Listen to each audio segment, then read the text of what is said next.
क़यामत का दिन आपने सुन रखा है, बड़ा सख्त है, बड़ा शदीद है, हौलनाक है।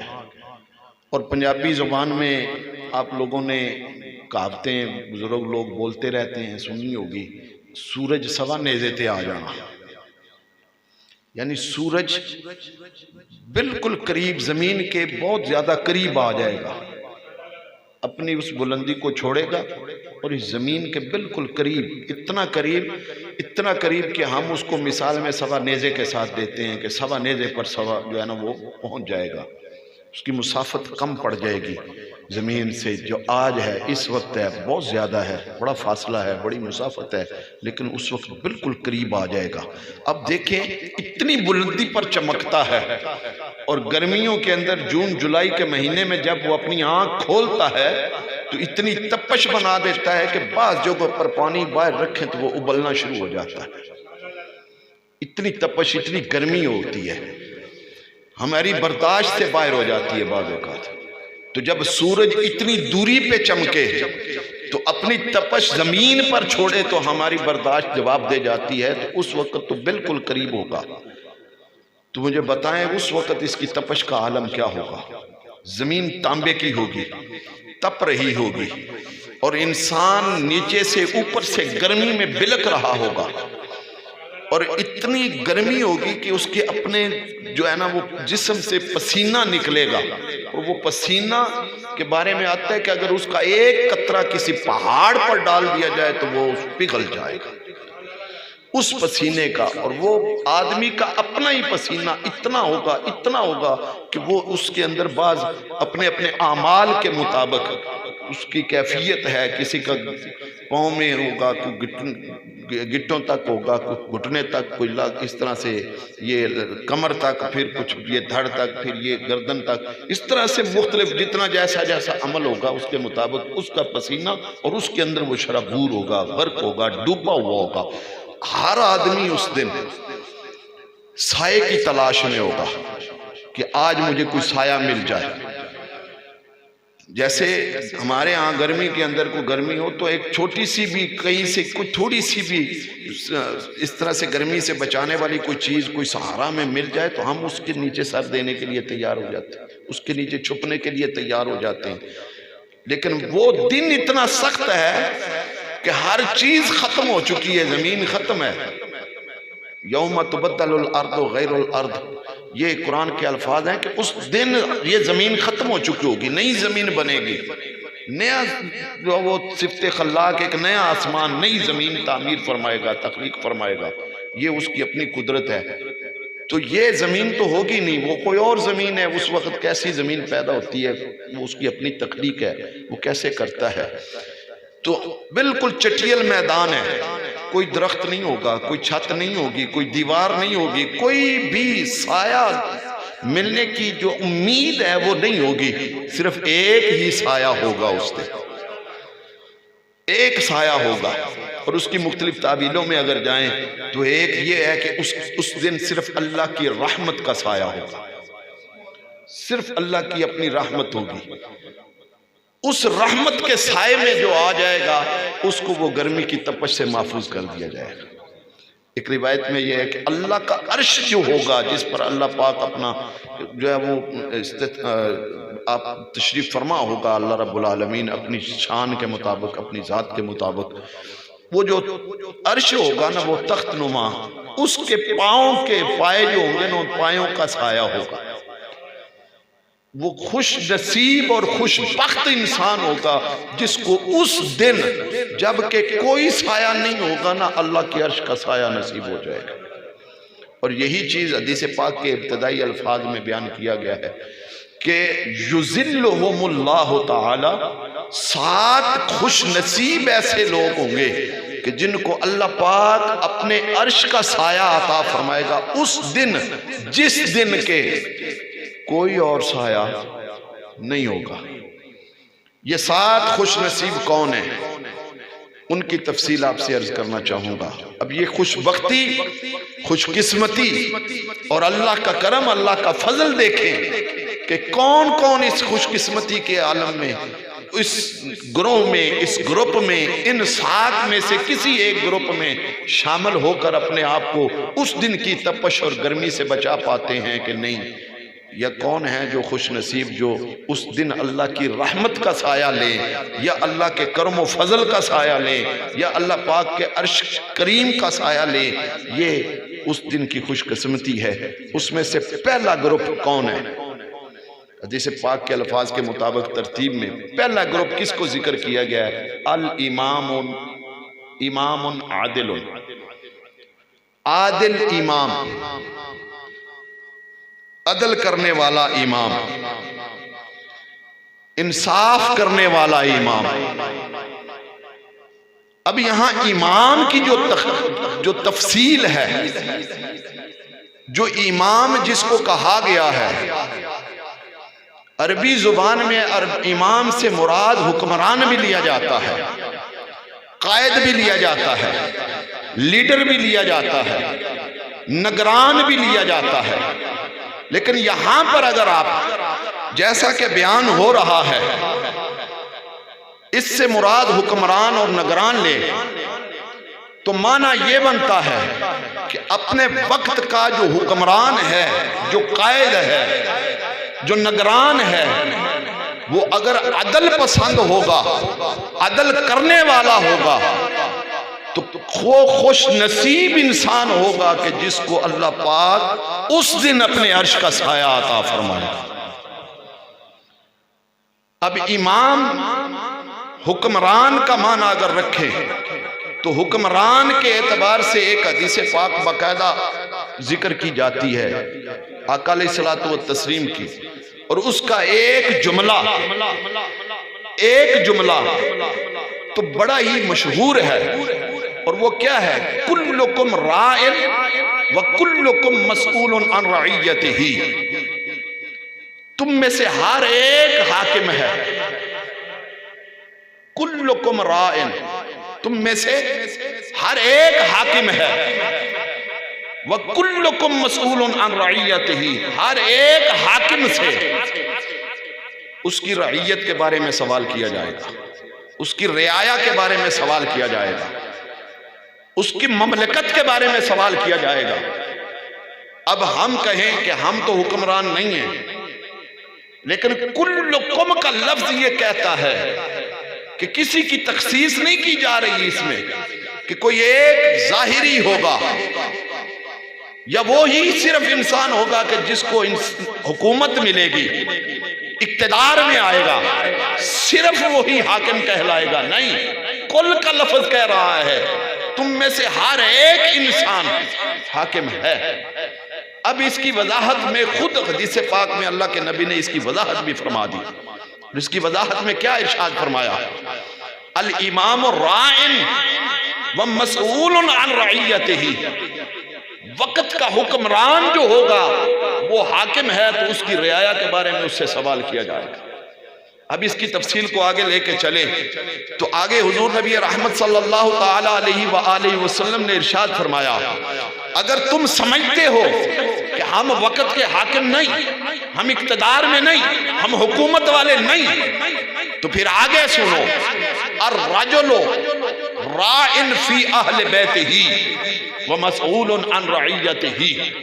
फरमाया हर बंदा अपने घर का हाकिम है कि कोई नहीं? घर के अंदर एक फर्द ऐसा होता है, एक बंदा, एक शख्स, एक जात ऐसी होती है कि जो पूरे खानदान, पूरे घर को चलाने वाली होती है, जिसकी जी में जी, हाँ में हाँ, ना में ना हुआ करती है।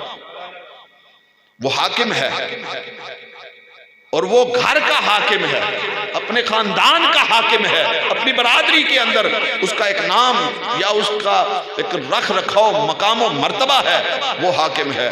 उससे सवाल किया जाएगा, बता तू अपने घर वालों के साथ कैसा सलूक करता था?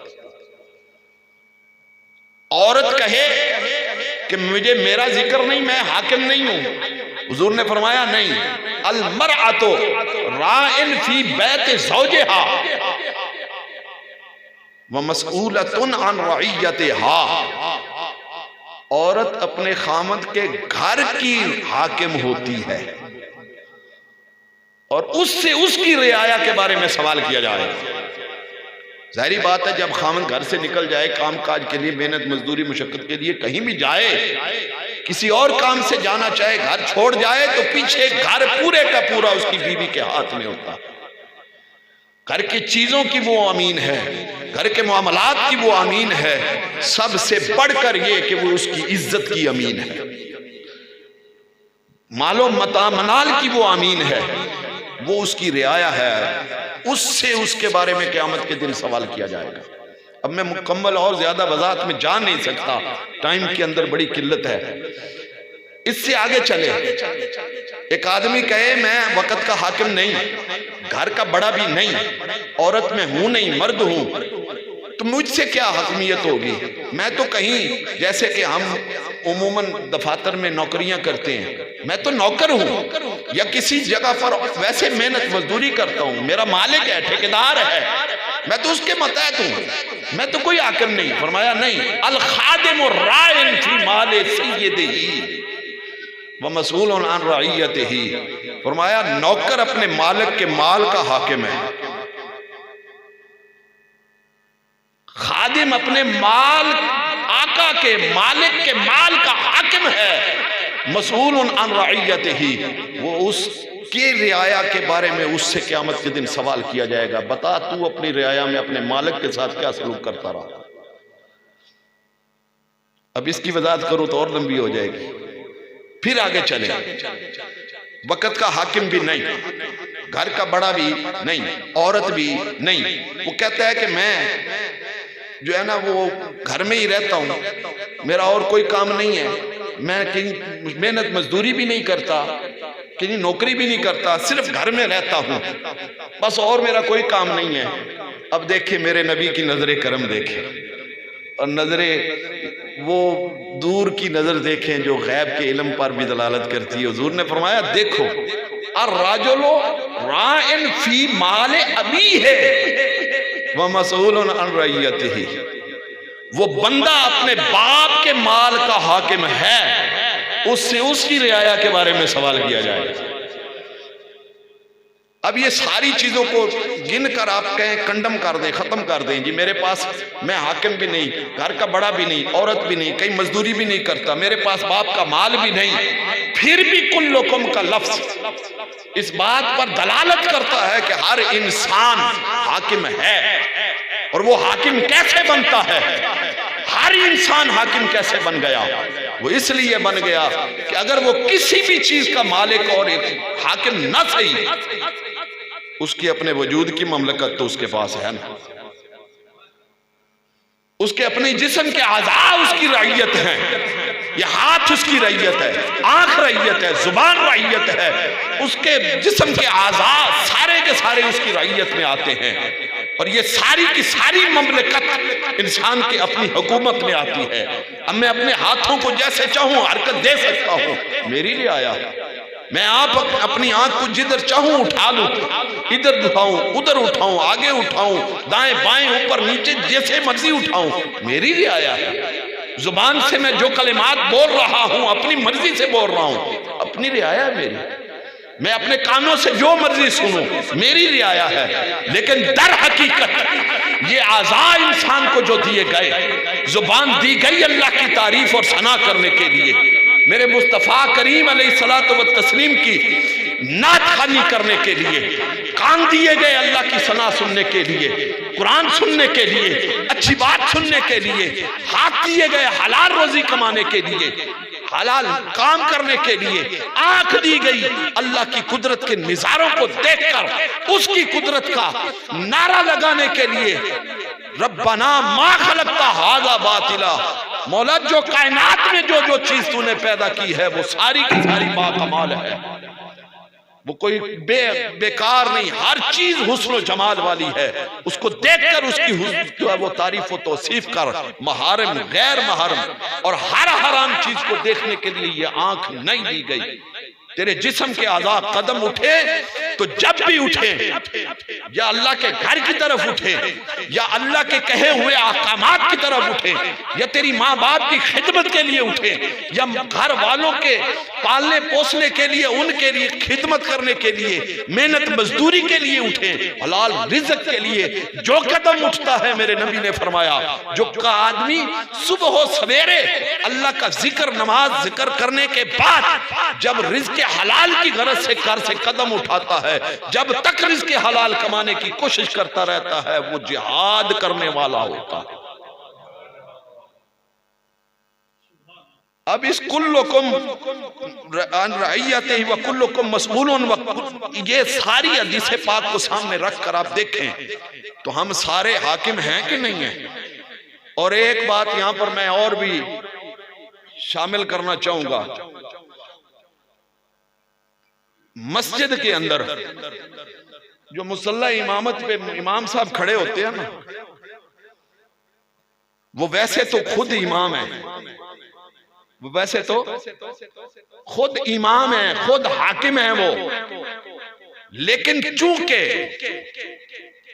महल्ले वाले 4, 5, 10 लोग मिलकर उनकी खिदमत का बंदोबस्त करते हैं, इस बुनियाद पर अगर देखें तो वो कमेटी हाकिम है, ये उनकी रइयत है।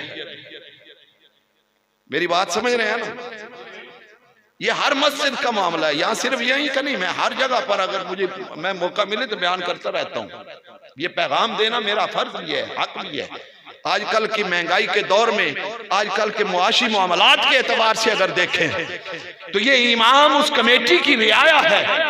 कल क़यामत के दिन इस कमेटी को हाकिम तसव्वुर करके उससे सवाल किया जाएगा, बताओ तुम अपनी रियाया के साथ क्या सलूक कर रहे थे, अपने इमाम के साथ क्या सलूक किया तूने, उनके खाने का कैसा बंदोबस्त किया, रिहाइश का कैसा बंदोबस्त किया, उनकी तनख्वाह का कैसे बंदोबस्त किया।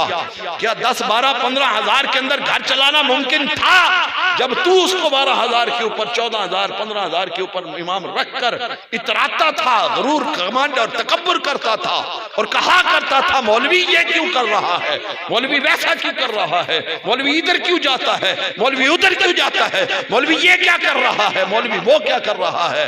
सारे एतराजात बाहर से उठाकर अपनी शरिया पर डालने वाले वो इंसान, तुझे अल्लाह ने अगर इख्तियार दे ही दिया है, तुझे अगर अल्लाह ने मकाम और मर्तबा दे ही दिया है, उसको इख्तियार इस अंदाज से निभा, इस अंदाज से चला कि कल उस रब की बारगाह में जवाबदेह होना है।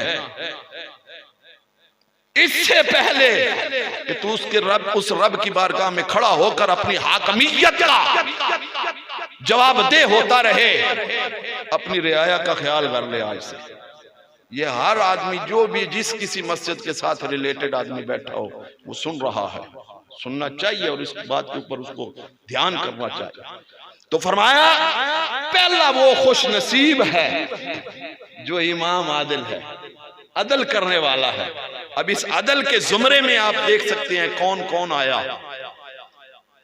कौन कौन आया, कोई भी नहीं बचा, सारे आ गए, हर इंसान आ चुका है, तू मैं हम सब, घर वाले छोटे बड़े सारे के सारे इमाम आदल, इस अदल के जुमरे में हम सारे के सारे मजकूर हो चुके हैं और जिक्र हो चुके हैं। तो इसलिए अगर खुश नसीबी चाहते हैं, उस दिन का साया चाहते हैं, तो फिर अदल करने वाले बन जाओ, अपने मामलात के एतबार से, अपने आज़ा के अदल और इंसाफ के एतबार से। दूसरा ग्रुप कौन सा है, फरमाया शाबुन, शाबुन ऐसा नौजवान नशा अला इबादतिल्लाह, वो नौजवान जिसकी तरबियत, जिसकी जवानी अल्लाह की इबादत करते करते हुई, अल्लाह की इबादत करते करते जो अपनी जवानी गुजार रहा हो, वो खुश नसीब है। जब कयामत में कोई साया नहीं होगा, उस दिन उस नौजवान को, उस जवानी के आलम में इबादत करने वाले इंसान को अर्श का साया नसीब होगा। वो एक शेर बड़ा मशहूर है, आपने सुन रखा है, फारसी का शेर है, दर जवानी तौबा करदन शेवाए पैगंबरी, दर पीरी गुर्ग जालम में शवाद परहेजगार। अरे जवानी के आलम में इबादत करना और तौबा करना, अपने रब को याद करना ऐसा ही है जैसे अंबिया का अमल हो।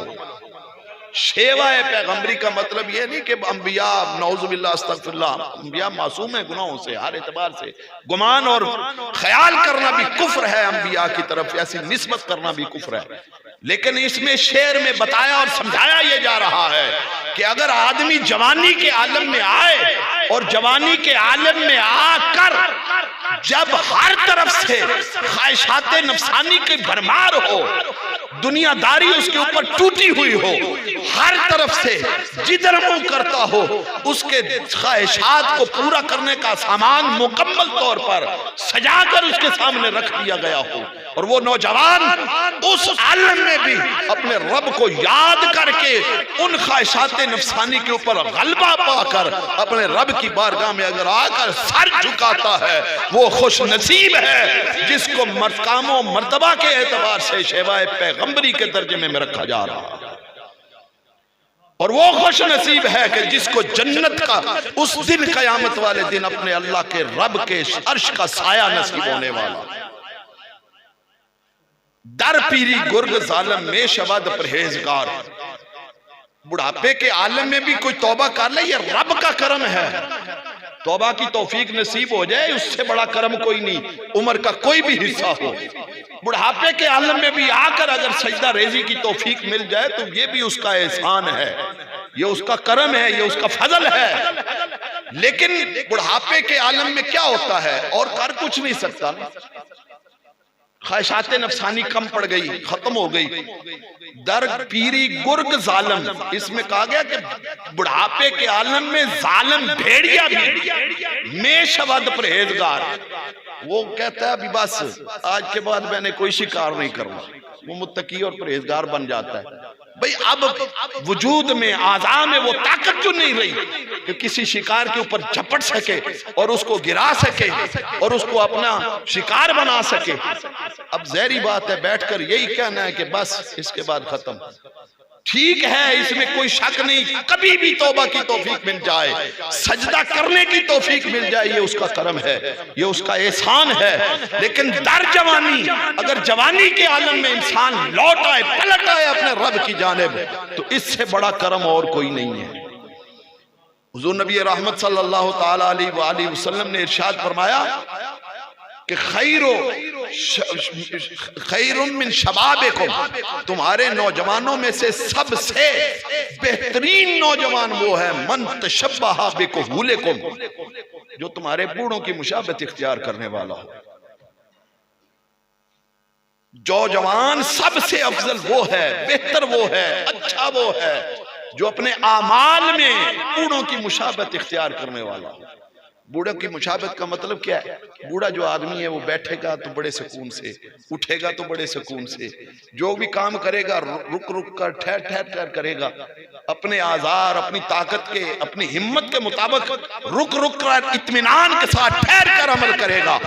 फरमाया नौजवान सबसे अच्छा वो है जो अपने बूढ़ों की मुशाबहत करके वुजू करे तो इत्मीनान के साथ करे, हाथ धोए तो इत्मीनान के साथ, चेहरा धोए तो इत्मीनान के साथ, वुजू मुकम्मल करे तो ठहर ठहर ठहर रुक रुक कर करे।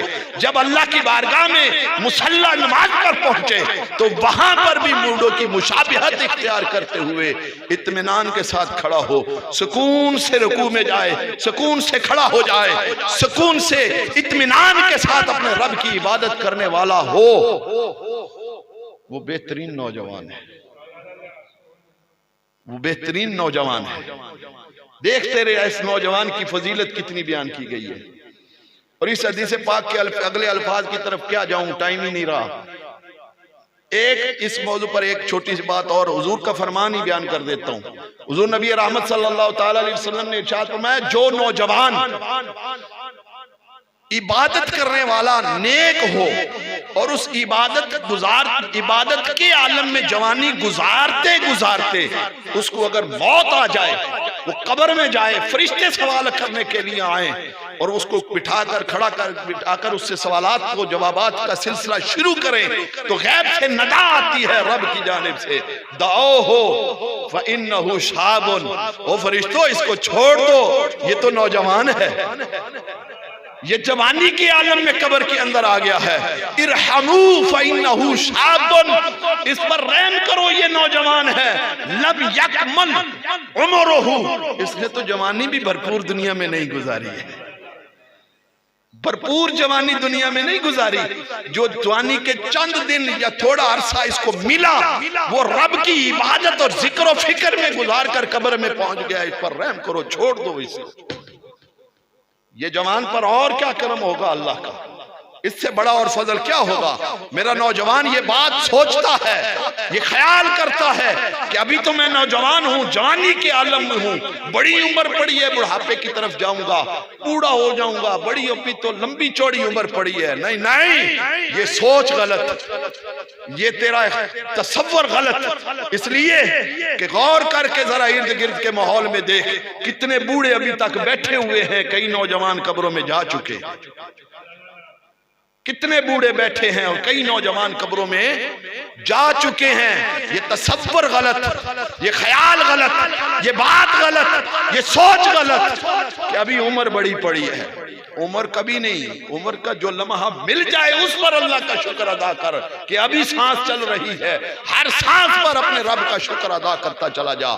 हर सांस पर तुझे तेरे रब ने जिंदगी की नेमत बढ़ा कर दे दी है, उस सांस पर अपने रब का शुक्र अदा कर कि तेरी जिंदगी बढ़ती चली गई, तेरी जिंदगी आगे चली गई, तेरे जिंदगी के दिन लम्हात वक़ात बढ़ गए, उसने तुझे जिंदा रखा, जिंदगी की नेमत दे दी। वरना जिस सांस पर चाहे वो तेरी जिंदगी की डोर काट सकता है। नौजवान आज पलटा अपने रब की तरफ से, फरमाया वो नौजवान जो जौरानी अपने रब के जिक्र फिक्र में गुजारी हो और फिर वो दुनिया से चला जाए तो अल्लाह का करम ये होगा क़यामत वाले दिन उसको भी अर्श का साया नसीब होगा। तीसरे नंबर पर राजुलन क़ल्बुहु मुअल्लकुन बिल मसाजिद, तीसरा बंदा वो होगा कि जिसका दिल हर वक्त अल्लाह के घर की तरफ लगा रहेगा, उसके दिल में अल्लाह के घर की लौ होगी, अल्लाह के घर की मोहब्बत होगी। एक नमाज के लिए आया, दूसरी की फिक्र, दूसरी के लिए आया, तीसरी की फिक्र। मस्जिद से निकला, घर में जाकर बैठा, कामकाज में मसरूफ हुआ, दिल में यही बात चल रही है, कब रब के घर से बुलावा है, मैं फिर जाऊं अल्लाह के घर की तरफ, कब अल्लाह के घर की तरफ से फिर सदा बुलंद हो हय्या अलल सलाह हय्या अलल फलाह की, और मैं अपने कामकाज मसरूफियात को छोड़ूं, रब के घर में अपने रब की बारगाह में हाजिर हो जाऊं। क़ल्बुहु मुअल्लकुन बिल मसाजिद, दिल में हर वक्त, उसका दिल हर वक्त अल्लाह के घर की तरफ लटकता रहता है। और ये बात ध्यान में रखें, मस्जिद को आबाद करने के बारे में, वो जो मस्जिद में आता है नमाज पढ़ने के लिए, मस्जिद को आबादी करने के लिए आ रहा है, उसकी तारीफ सुन कुरान में अल्लाह ने बयान फरमाई है, इन्नमा यामुरु मसाजिदल्लाह मन आमना बिल्लाहि वल यौमिल आखिर व अक़ामस सलाह। इन अल्लाह के घरों को जो आबाद करने वाले हैं वो लोग हैं जो साहिब ईमान हैं, जो क़यामत के दिन पर ईमान रखते हैं। और तीसरे नंबर पर फरमाया व अक़ामस सलाह, जो नमाजें पढ़ते हैं। ये अल्लाह के घरों को आबाद करने वालों के बारे में कुरान में कह दिया गया कि वही लोग हैं जो अल्लाह के घरों को आबाद करते हैं, जो ईमान वाले हैं। ईमान वाले, ईमान वाले वो हैं जो अल्लाह के घरों को आबाद करते हैं। अब आप इस जुमले को दोनों तरफ से अगर गौर करके देखें, मस्जिदें वो आबाद करते हैं जो ईमान वाले हैं। जुमले को फेर कर देखें तो ये बनता है ईमान वाले ही अल्लाह के घरों को आबाद करते हैं। अब दोनों जुमलों में फर्क बड़ा है, ये आपको समझ में नहीं आएगा, लेकिन समझ चुके होंगे आप कि जो साहिब ईमान है, जिसके अंदर ईमान की दौलत मौजूद है, वो मस्जिद के बाहर रह नहीं सकता। जो ईमान वाला है वो मस्जिद के अंदर ही रहता है। उसका दिल, उसकी सोच, उसकी फिक्र हर दम हर लहजा अल्लाह के घर की तरफ होती है। एक हदीस पाक में आता है कि हुब्बुल मसाजिद मिनल ईमान, मस्जिदों के साथ मोहब्बत करना ईमान की अलामत है। हुब्बुल मसाजिद मिनल ईमान, मस्जिदों से, अल्लाह के घरों से मोहब्बत करना ये ईमान में से है। अब जो अल्लाह के घर से नहीं मोहब्बत कर पाता या करता, अपने ईमान के बारे में खुद वो पैमाना लेकर सोच ले इन बातों के बाद कि मेरा ईमान कहां तक है। मेराज शरीफ की रात जब हुजूर नबी रहमत सल्लल्लाहु ताला अलैहि वसल्लम, आगे चूंकि मेराज का महीना भी आ गया तो बात भी उस हवाले से जिक्र करना जरूरी थी, तज़किरा लाना जरूरी था। मेराज शरीफ की रात जब आप अर्श पर तशरीफ ले गए और आपको मुशाहिदात करवाए गए तो आपको दिखाया गया कि एक आदमी है जो अर्श के साए में खड़ा हुआ है और उसका चेहरा 14वीं के चांद की तरह चमक रहा है, रोशन है। हुजूर नबी रहमत सल्लल्लाहु ताला अलैहि वसल्लम ने जिब्रील अमीन से पूछा, ये आदमी कोई नबी है कि इसको इतना बड़ा दर्जा और मकाम मिला हुआ है कि एक तो अर्श का साया मिला, दूसरा इसका चेहरा चमक रहा है, ये कोई नबी है? जिब्रील अमीन अर्ज करते हैं या रसूलल्लाह नबी नहीं है। फरमाया कोई वली है? अर्ज की या रसूलल्लाह नहीं। फरमाया कोई शहीद है? फरमाया अर्ज की या रसूलल्लाह नहीं। तो फिर फरमाया फिर जो अगर नबी भी नहीं, वली भी नहीं, शहीद भी नहीं, तो फिर ये है कौन? इतना खुशबख्त खुशकिस्मत इंसान कौन है कि जिस इंसान के ऊपर अल्लाह का इतना करम और फजल हो गया कि अर्श के साए के नीचे खड़ा है। तो जिब्रील अमीन फरमाते हैं, कान रजुलन फिद दुनिया क़ल्बुहु मुअल्लकुन बिल मसाजिद व लिसानुहु रत्बुम मिन ज़िक्रिल्लाह।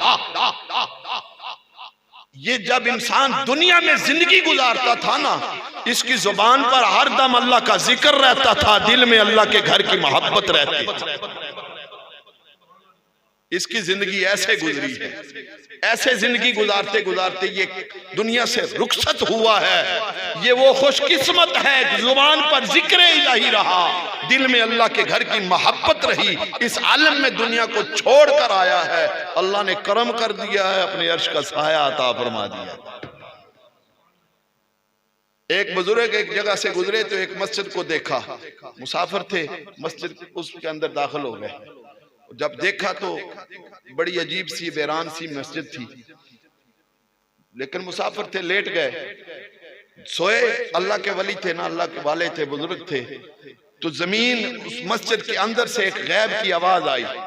ये काबिल गौर बात है हम सब के लिए, मेरे लिए, आपके लिए, सब के लिए। मस्जिद के अंदर से आवाज आई। क्या आवाज आई? अल्लाह बर्बाद करे इन लोगों को जिन्होंने मुझे बनाया और अब तक बेआबाद रखा हुआ है। रात तो बुजुर्गों ने गुजारी, सुबह उठे, पूरे गांव वालों को, मोहल्ले वालों को इकट्ठा किया, सारा रात का माजरा सुनाया। यार मैंने रात ये बात सुनी। लोगों ने कहा बुजुर्गों आप जाएं, हम अब इसका ख्याल करते हैं। कुछ अरसे के बाद फिर गुजर हुआ उस मस्जिद के पास से। मस्जिद के अंदर तो कोई नहीं था, लेकिन अंदर दाखिल हुए तो बड़ी मस्जिद बनी हुई, खूबसूरत थी। जैसे आजकल हमारी मस्जिदें बनती हैं, कलीन बिछे हुए होने, पंखे लगे हुए होने, एसी चल रहे होने, पानी गर्मियों में ठंडा चाहिए, सर्दियों में गर्म चाहिए, पंखे हरदम, एसी, ये वो, सोने अच्छी किस्म की कालीनें, टाइलें, ये सारी सीलिंगें, सब कुछ है, हर चीज ऐसे बड़ी खूबसूरत मस्जिद बनी हुई। दिल को बड़ा, उनके दिल के अंदर इत्मीनान आया कि शायद मोहल्ले वालों ने अब ख्याल कर लिया है। लेकिन लेटे तो फिर आवाज आई, अल्लाह बर्बाद करे इन लोगों को कि जिन्होंने मुझे अभी तक बेआबाद रखा हुआ है। तो अल्लाह के बंदे ने उस मस्जिद से मुखातिब होकर फरमाया, अब तो मैं तेरी हालत बड़ी अच्छी देख रहा हूं। तो उस मस्जिद ने आवाज दी, बाबा जी कालीनों, टाइलों, पंखों, एसियों के साथ आबाद नहीं होती, अल्लाह के बंदों के सजदों से मैं आबाद होती हूँ। इन्होंने मुझे सजा तो दिया है, लेकिन जब जिक्र का वक्त आता है इनमें से कोई बंदा मेरे अंदर आता नहीं। इन्होंने मुझे सिर्फ सजाया है, बनाया है, आबाद नहीं किया अभी तक। सुबह हुई फिर इकट्ठा करके लोगों को सारा किस्सा सुनाया। तो फिर सारे लोगों ने तहिया किया कि हाँ हाँ अब हम मस्जिद को आबाद भी करेंगे। तो वो कहते हैं, बुजुर्ग कहते हैं कि वो लोग जब इकट्ठे हुए तो उसी रात फिर दोबारा आवाज आई, अल्लाह इन सारों को आबाद करे जिन्होंने मुझे आबाद कर दिया। कल्बहु मुअल्लकुन बिल मसाजिद, जिसका दिल अल्लाह के घर के साथ जुटा रहता है, लटका रहता है, उस इंसान के ऊपर कर्मे इलाही ये होगा कि अल्लाह पाक उसको अपने अर्श का साया अता फरमाए।